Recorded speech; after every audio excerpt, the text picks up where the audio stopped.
Avis de tempête dans les milieux industriels après la décision du juge d'instruction interdisant au PDG d'Alcatel, Alstom, de diriger son groupe. La campagne présidentielle avec entre autres le soutien massif des giscardiens, des clubs Perspectives et Réalités à la candidature Chirac. Dans ce journal, les explications de notre invité Hervé de Charette, délégué général de ces clubs giscardiens. Au sommet social de Copenhague, François Mitterrand fait des propositions concrètes en faveur des pays du tiers-monde. Ce sommet est le dernier auquel participe le chef de l'État. Et puis en fin de journal, nous retrouverons l'une des plus grandes stars mondiales de la chanson, Stevie Wonder, qui sort un nouvel album après 7 années de silence. Madame, Monsieur, bonsoir. L'argent fait le bonheur, sauf pour Surya Bonaly, qui pour la 3e fois consécutive termine 2e des championnats du monde de patinage et voit donc lui échapper la plus haute marche du podium. Yann Lavoie. C'était une vraie après-midi de patinage, avec des pleurs, des fleurs et beaucoup de cœur. Ont été récompensées 3 patineuses venues de 3 continents différents, et la chinoise Lu Chen était au sommet de son art.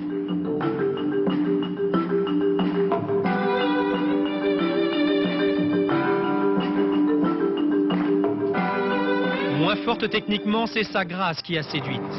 Une victoire bien méritée.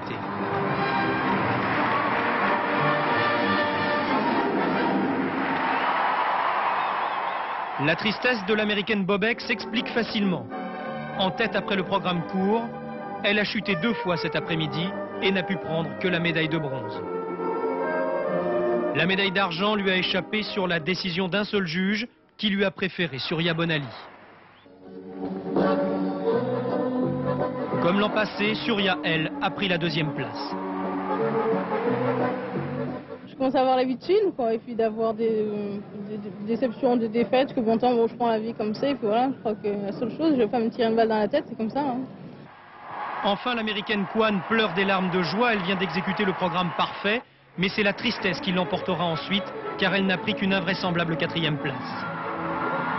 Michelle Kwan n'a que 14 ans et les juges ont dû penser qu'elle pouvait bien attendre encore un peu pour devenir championne du monde. Mais le Kiss and Cry n'avait jamais aussi bien porté son appellation.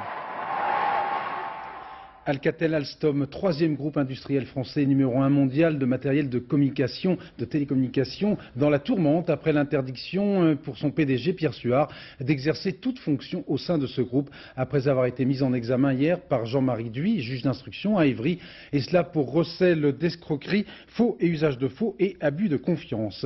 Quand un petit juge décapite un grand patron, le point avec Éric Lemasson et Alain Saint. Dès lundi, le conseil d'administration d'Alcatel Alstom se réunira ici, mais un fauteuil restera vide, celui du PDG. Au 54 rue La Boétie à Paris, c'est désormais un comité exécutif et un comité de direction qui provisoirement dirigent le 3e groupe industriel français. Car en sortant du palais de justice d'Évry hier soir, Pierre Suard était certes libre, mais le contrôle judiciaire décidé par le juge d'instruction lui interdit l'exercice de toute fonction au sein du groupe. Indignation des dirigeants d'Alcatel qui maintiennent leur confiance au PDG. Monsieur Suard est président et n'a pas l'intention de démissionner. En ce qui concerne la direction, Monsieur Suard avait mis en place des structures de direction. D'ailleurs, elles avaient été officialisées il y a quelques semaines. Elles sont en place, elles continuent, elles vont organiser la continuité du management selon les axes stratégiques qui avaient été définis par Monsieur Suard. Ce n'était pas la première fois hier que Pierre Suard était entendu par le juge. Jean-Marie Duy lui a signifié 2 nouvelles mises en examen.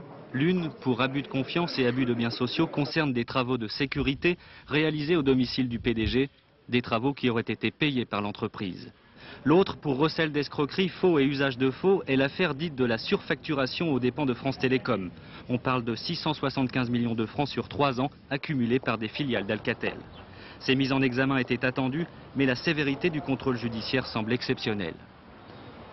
Face à l'évolution du dossier, et en particulier sans doute à l'attitude de Pierre Suard concernant la filature d'un des témoins, on voit bien qu'un message symbolique se dessine derrière l'interdiction de gérer, un désir d'efficience du juge face à une sorte d'aristocratie patronale. Le bras de fer entre un juge qui veut aller librement au bout de son instruction et un grand groupe industriel qui ne veut pas être contraint de changer de patron ne fait donc que commencer.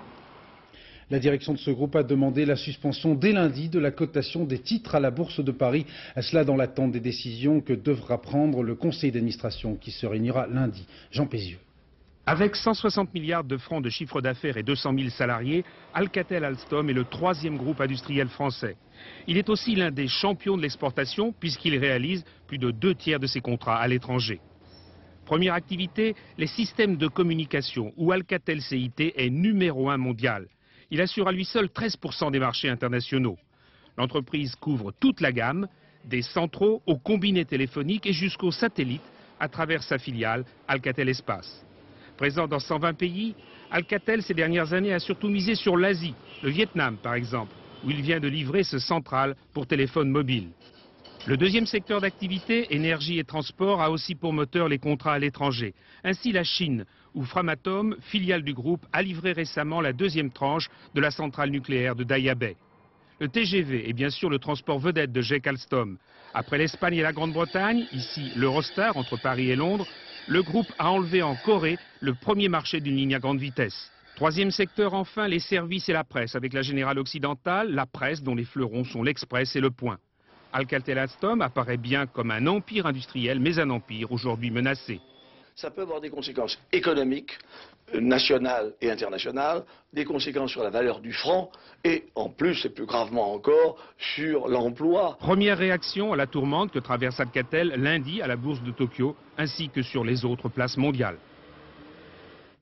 Albert Duroy l'a mise sur la touche après bien d'autres de l'un des patrons les plus puissants de France ne va pas être sans conséquences sur le plan économique mais aussi politique. Et oui, évidemment, la conséquence économique est évidente et elle est grave. Alcatel, on l'a vu, travaille dans le monde entier et dans des secteurs soumis à une compétition impitoyable. Cette concurrence va encore s'accentuer avec l'ouverture des marchés et la disparition des monopoles. Dans ces circonstances-là, voir son état-major déstabilisé est pour une entreprise une catastrophe. Les concurrents, notamment américains et allemands, vont évidemment en profiter.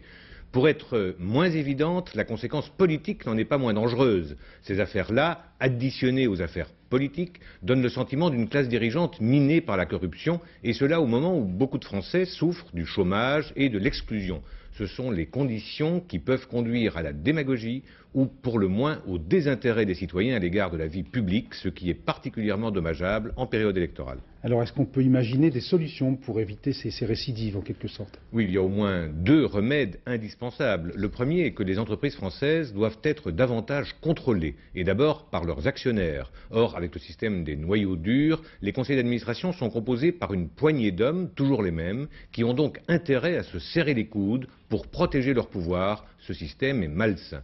Le deuxième remède est de couper entre les entreprises et les pouvoirs politiques à tous les niveaux ces connexions souterraines que favorise la passation des marchés publics. Seule la transparence peut réhabiliter les dirigeants politiques et économiques.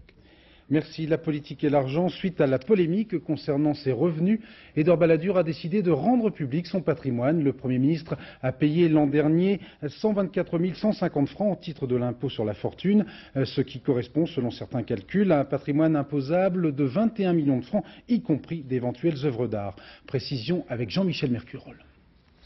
Le couple Balladur a acquitté 124 150 francs d'impôt sur la fortune en 1994.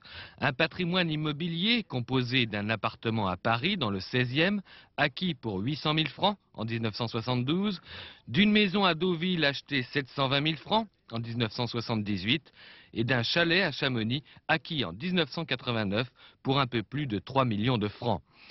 Les époux Balladur possèdent aussi un portefeuille obligataire en SICAV et fonds communs de placement d'une valeur de 4,5 millions de francs. Madame Balladur, en outre, possède personnellement une part d'exploitation agricole de 4 hectares située à Solutré, en Saône-et-Loire.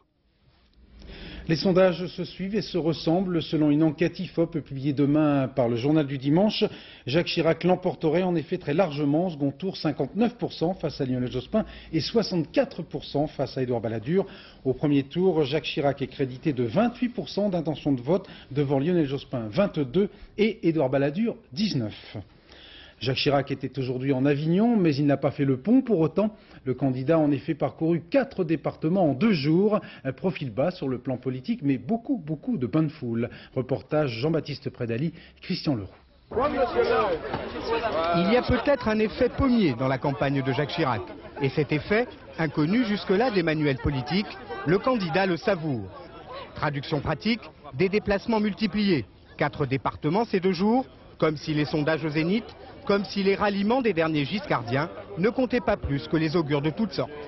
J'ai pas compris ce que jusqu'ici c'est la bonne.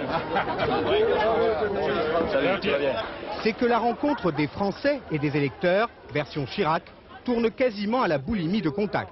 Les Hautes-Alpes et la montagne cet après-midi, avant le Vaucluse ce soir, démonstration à l'usage des médias, la machine tourne à plein. La machine encore, plus la foule pour les meetings, et Jacques Chirac peut se payer le luxe des appels à la sérénité. Je demande instamment de ne pas répondre aux polémiques inutiles, à ce qui pourrait apparaître comme des attaques personnelles ou comme des arguments qui blessent. Face aux critiques éventuelles, ne nous laissons pas détourner de notre véritable ambition. Jacques Chirac en rassembleur, et comme déjà à l'heure du 2e tour de l'élection présidentielle, la sérénité, cela peut toujours servir dans une campagne, même comme un argument politique. Le candidat Chirac a reçu aujourd'hui de nouveaux renforts, aujourd'hui celui des Giscardiens, des clubs Perspectives et Réalités, réunis à Paris, la seule composante de l'UDF à ne pas se prononcer pour Édouard Balladur. Avant d'entendre les explications de son délégué général, Hervé de Charette, le reportage de Chantal Kimerlin et Didier Rancoeur. Soutien à la candidature de Jacques Chirac. Plus de 80% des 30 000 militants que comptent les clubs Perspectives et Réalités ont fait le choix Chirac. Un choix venu tard dans la campagne électorale, après la décision de Valéry Giscard d'Estaing de ne pas être candidat à l'Élysée. Un choix qui se veut être celui de la réflexion et de l'exigence. Est-ce que vous pensez que c'est une composante significative dans l'UDF? Bien sûr, parce que c'était la composante de la réflexion, c'est celle qui s'est prononcée avec le plus de réflexion et sans précipitation, donc c'est un élément très important. Les clubs ont retenu 2 critères en faveur de Jacques Chirac, l'esprit de réforme et la conviction européenne. Hervé de Charette, le patron des clubs, mais aussi ministre d'Édouard Balladur, a même lancé cet après-midi, lorsque je suis rentré au gouvernement, on ne m'avait pas dit que ce serait un comité de soutien. De quoi fâcher la minorité balladurienne présente. Ça ne changera pas pour autant ma philosophie, je soutiendrai Balladur jusqu'au bout. Les Giscardiens derrière Jacques Chirac, Valéry Giscard d'Estaing lui-même devrait avoir un entretien privé avec le candidat à l'Élysée vendredi prochain à Clermont-Ferrand. Hervé de Charette, bonsoir. Bonsoir. Quand on voit les plus fidèles des Giscardiens se mettre en quelque sorte au service de Jacques Chirac, et quand on a un petit peu de mémoire, on se dit qu'on vit une époque formidable. Écoutez, vous avez vu tout à l'heure ralliement massif. Ce sont 2 mots qui, si vous me permettez, ne sont pas exacts. D'abord, ce n'est pas un ralliement. Nous arrivons avec nos convictions telles que nous sommes, et nous n'allons pas abandonner ces convictions en cours de route, naturellement. Je suis UDF, je le reste, et je suis très convaincu de la formation politique à laquelle j'appartiens. Mais en même temps, j'ai pendant des semaines été fidèle avec les clubs Perspectives et Réalités, mais nous étions un peu seuls, à notre formation politique, à notre sensibilité, à nos convictions. D'autres avaient fait le choix de choisir directement, immédiatement, j'allais dire sans discussion, la candidature d'Édouard Balladur. Nous avons, au terme de ce délai, après que Giscard ait mené sa propre réflexion, décidé finalement de n'être pas candidat. Nous avons regardé les hommes et leur programme et nous avons choisi Chirac. Alors nous l'avons choisi pour 2 raisons très simples. D'abord parce que c'est l'homme du changement et nous sommes convaincus que dans la période actuelle, ce qu'il faut, c'est prendre les problèmes à bras-le-corps et avoir une autre approche des difficultés que nous rencontrons. Et ensuite parce que l'homme, nous semble-t-il, est l'homme du courage, de l'énergie, et puis d'une certaine proximité et d'une certaine générosité personnelle, d'ailleurs qu'on a vu dans les images tout à l'heure. Voilà, la rancune a été jetée à la rivière. Il y a longtemps, il y a très longtemps. La rancune a été jetée à la rivière par Giscard en 1983, je crois bien me souvenir. Il y a 12 ans, on ne va pas recommencer maintenant à échanger des orions. Je crois plutôt que des décisions et des gestes comme cela sont les décisions qui contribuent à réunir la majorité et à montrer que le débat n'est pas des débats entre des personnes, entre des querelles, mais que c'est un vrai débat de fond. Est-ce qu'il faut changer les choses ou est-ce qu'il faut continuer ? Donc autrement dit, vous ne faites pas confiance à Édouard Balladur, qui est votre Premier ministre, pour changer les choses fondamentalement. Je crois qu'il y a 2 solutions qui nous sont proposées. Édouard Balladur dit continuons la politique des petits pas, ça va marcher. Il y a d'ailleurs eu certains résultats, ce gouvernement, pendant ces 2 dernières années. Et puis une autre attitude qui consiste à dire qu'il faut aller plus vite, plus loin, il faut changer d'approche des problèmes, parce que les solutions anciennes ne marchent plus. Et bien ça, c'est ma conviction et mon idée, c'est ce qui fait que je soutiens Chirac, puisque, encore une fois, il n'y a pas de candidat UDF dans cette campagne, et que j'en suis le premier navré. Merci Hervé de Charette. Je rappelle à nos téléspectateurs que pourront trouver plus matière dans votre réflexion politique dans ce livre qui vient de paraître chez Fixo, Ouragan sur la République. Merci. À gauche maintenant, premier meeting pour Lionel Jospin à 10 000 km de Paris, à Saint-Denis de la Réunion très précisément. L'occasion pour le candidat socialiste d'appeler les électeurs sensibles aux valeurs de gauche à voter pour un véritable homme de gauche plutôt que pour un conservateur déguisé, sous-entendu Jacques Chirac. Reportage de nos envoyés spéciaux, Roland Sicard, Franck Brisset. Lionel Jospin l'avait dit, il voulait faire une campagne sur le terrain. Alors, à La Réunion, 2 visites sur les chantiers forestiers en prise de contact avec les professionnels de la banane, le candidat du PS n'a rien négligé. Et comme dans les îles, il n'y a pas de visite sans musique, Lionel Jospin n'a pas hésité à braver la pluie pour aller voir Grand Mounlélé, le roi de la musique réunionnaise.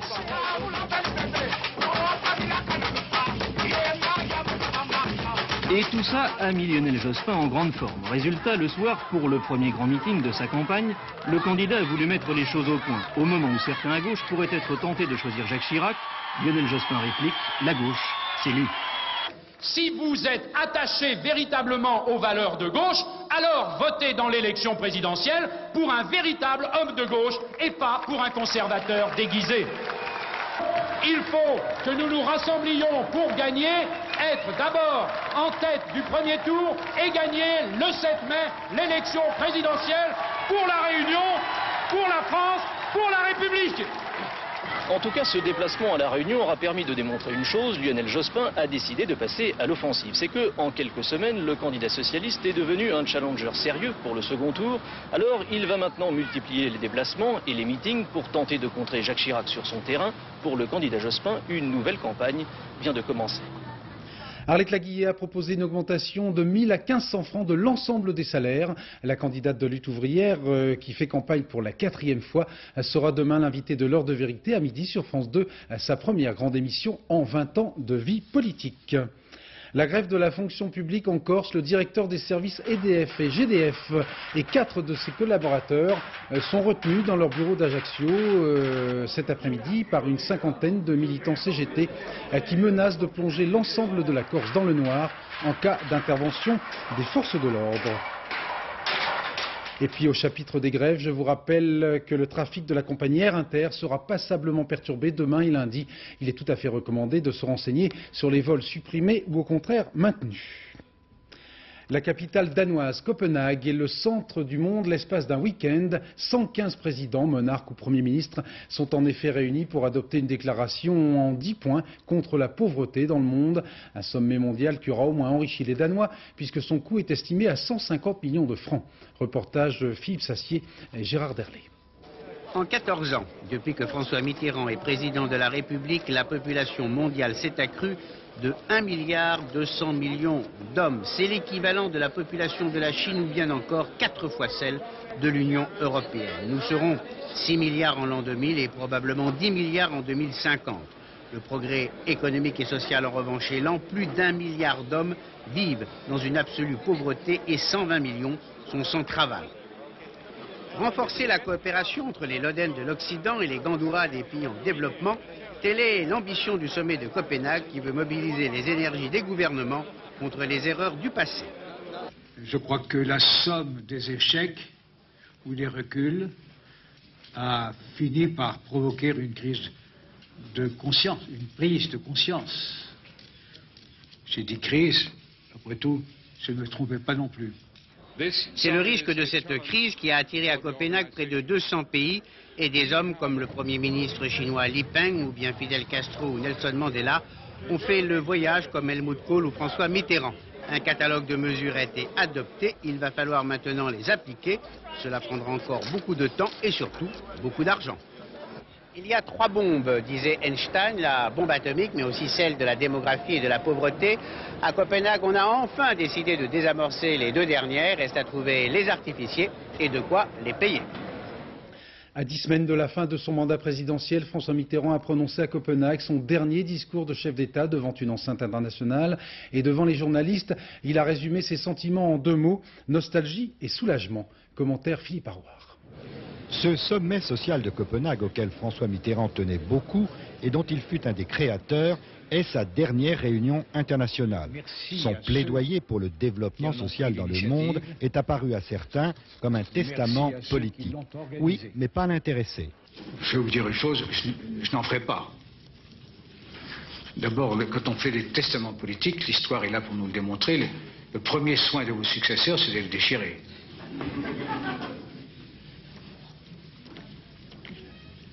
Surtout si on a choisi soi-même ses successeurs. Surprise parmi les invités du président Jacques Delors, Pierre Mauroy et Philippe Séguin. Tiens, se sont dit des petits malins. Y aurait-il une intention électorale là-dessus? Non, répondent en chœur les 2 présidents de la République et de l'Assemblée nationale. Je crois que ce qu'a souhaité démontrer le président de la République, c'est que la France est une sur le problème du développement social. Et que ce qu'a dit le président de la République, il l'a dit au nom de la France, mais il l'a dit aussi au nom de tous les Français, dans toute la variété de leurs opinions. Simone Veil était-elle aussi à Copenhague? Alors pour les mordus de la campagne électorale, Veil pro-Balladur, Séguin pro-Chirac, l'équilibre a été respecté. Nous avons évoqué hier soir dans ce journal le cas tout à fait douloureux d'une jeune Britannique atteinte de leucémie et que la médecine publique ne veut plus soigner faute de chances suffisantes de guérison. Fort heureusement, la générosité supplée parfois les mesquineries administratives. La famille de cette petite fille a en effet reçu un don anonyme de 600 000 francs qui va lui permettre de commencer un traitement dans le secteur privé. En France, ouverture aujourd'hui de la pêche à la truite, notamment dans le département de l'Ariège, qui compte 35 000 amateurs. Hélas, cette première journée s'est plutôt montrée décevante. Reportage Arnaud Boutet, Olivier Combe. Une saucisse toulousaine grillée, pourtant ils espéraient manger autre chose, mais le produit de la pêche reste vraiment maigre. Une rivière trop gonflée et une eau trop froide. En amont, la fonte des neiges a pour conséquence de couper l'appétit aux farios. Vous avez sorti combien de truites ce matin? 2, c'était. Et 2 relâchés, c'est trop petite. Rien du tout. Le bilan nul. Je suis content. Ça me suffit avec une truite ou 2. Ça va. Et pourtant, il était là dès 6h45, guettant lèche frétillarde. Foule des grands matins sur les berges et dans l'Ariège, la fédération départementale y avait déversé au cours des dernières semaines des milliers de truites portions. En ce jour d'ouverture, à chacun sa technique, pêche à la cuillère, élégante et sportive, elle nécessite une grande mobilité, mais affiche quelques résultats. Je chasse plutôt que je ne pêche, je fouine un peu tous les coins, c'est pour ça. Je reste pas au même endroit. Elles se cachent les truites. Mais tout le monde marche dans l'eau, alors elles se cachent et puis elles vont dans des endroits un peu plus calmes, quoi. Plus calme, convivial, voire familial, la pêche au toc dans les profondeurs du cours d'eau.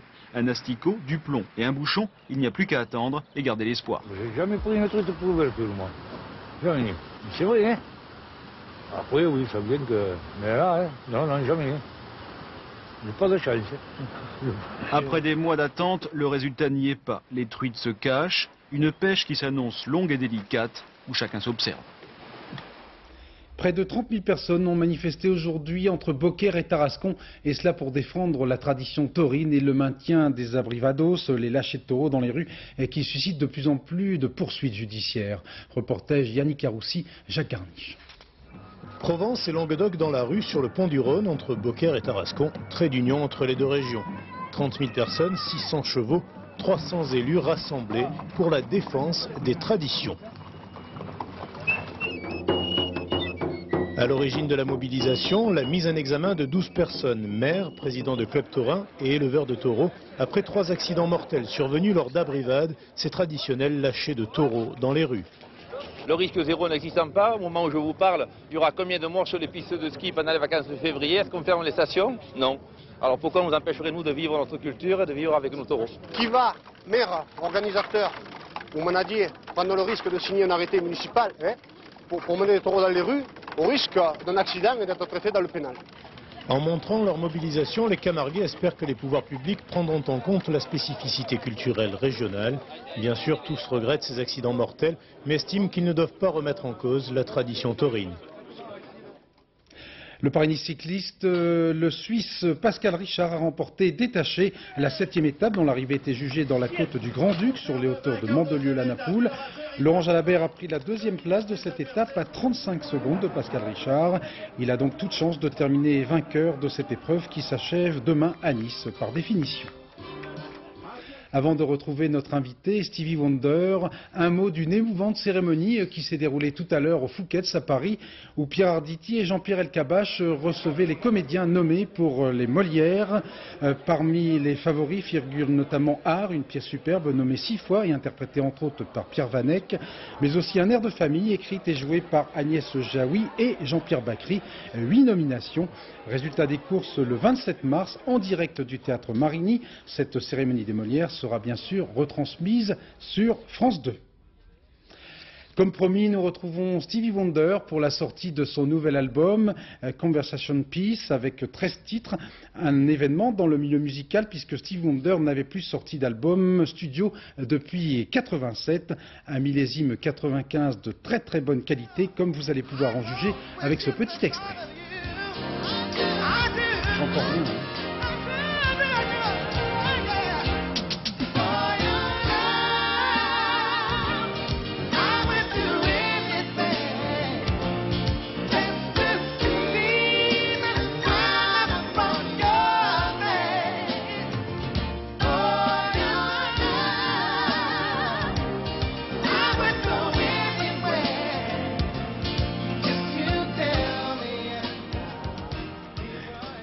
Stevie Wonder, bonsoir. Je suis extrêmement flatté de vous recevoir sur ce plateau.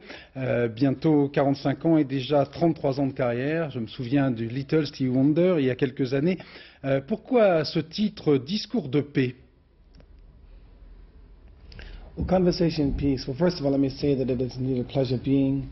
Tout d'abord, j'aimerais dire que c'est un grand plaisir pour moi de me trouver en France, encore une fois. I've always held this country very close to me, and je dois dire que je me sens très très proche de ce pays. Et en fait, j'ai été très très heureux de cette initiative, de ce nouveau 33 tours, discussion de paix. Alors l'idée derrière ce titre est la suivante. Je voulais avoir une conversation qui devait aboutir à la paix. Alors au départ, nous voulions que ce disque, toujours avec ce même titre de conversation ou discussion de paix, puisse véritablement ne parler que de paix. Et ensuite, on s'est dit qu'il y avait plusieurs façons d'arriver à ce même résultat. Alors, il y a un certain nombre de chansons qui, en fait, participent de ce cheminement. Vous avez toujours été à l'avant-garde musicale, et il y a eu la soul music, puis le funk. Quel type de musique maintenant vous paraît la plus intéressante? Well, I never have liked labels of, je n'ai jamais aimé d'être étiqueté, faire tel style, tel genre, tel autre. Pour ma part, ce qui m'intéresse, c'est véritablement la variété des styles, c'est de me placer là où je me sens le mieux. Et ça dépend aussi, bien sûr, des influences que j'ai subies, ça dépend des circonstances. Donc, pour moi, je fais donc beaucoup de choses, des choses très très diversifiées et des choses que je pense bien faire. Vous avez rappelé tout à l'heure votre grand amour de la France. Alors question, quand un concert à Paris ou en France? I hope to do a performance concert. J'espère pouvoir donner un concert dans 2 ans et demi. Enfin, j'ai fait un concert il y a 2 ans et demi. J'ai écrit d'ailleurs une chanson donc pour cette occasion qui s'appelait Un jour à Paris. Et en réalité, c'était une chanson extrêmement, qui m'a beaucoup plu. L'un de vos premiers grands succès contenait quelques mots de français, Ma chérie d'amour. Est-ce que ce soir, sur ce plateau, vous pourriez nous en fredonner quelques mots? Je ne peux pas le français. Je t'aime beaucoup, je vous aime beaucoup. What else can I say? Qu'est-ce que je peux dire d'autre? Vous n'avez jamais eu envie de chanter en français un grand classique? Vous n'avez jamais eu envie de chanter un grand classique du répertoire en français?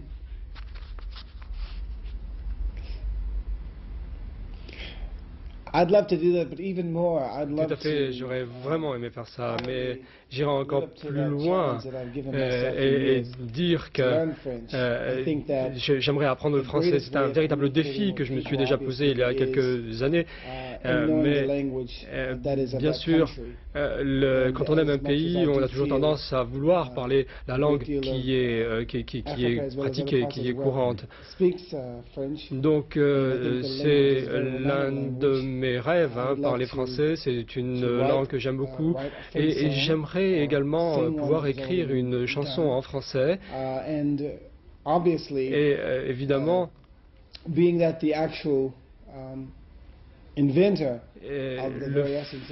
fait d'être, si vous voulez, d'aimer un pays et vouloir communiquer dans la langue de ce pays, j'aimerais donc essayer de faire des choses en France et qui puissent justement me faire apprendre la façon dont on vit dans ce pays. Mais je dois dire également qu'en tant qu'aveugle, il faut absolument faire tout ce qui est en notre possibilité pour qu'on ait accès à tous les moyens de s'épanouir. Merci beaucoup Steve Wonder. Je rappelle à vos très nombreux admirateurs qui nous regardent ce soir qu'ils pourront vous retrouver demain sur le plateau de Jacques Martin en compagnie d'Elton John. Un très beau plateau demain à partir de 14h. Je rappelle donc la parution de votre nouveau CD, album Conversation Piece, Steve Wonder, en vente dans toutes les bonnes discothèques. Merci infiniment d'avoir été avec nous ce soir. Dans quelques instants, la brosse à dents de Nagui, puis la télé d'Arthur et de Pierre Tchernia. Vers minuit 55, le dernier journal en compagnie de Thierry Tuillier. Dans un instant, la météo, signée ce soir Nathalie Riouet, avec un dimanche généralement ensoleillé, tant mieux. Demain à 13h, vous retrouverez Philippe Lefebvre. J'aurai le plaisir de vous retrouver à 20h. Excellente soirée, merci. Merci Steve Wonder.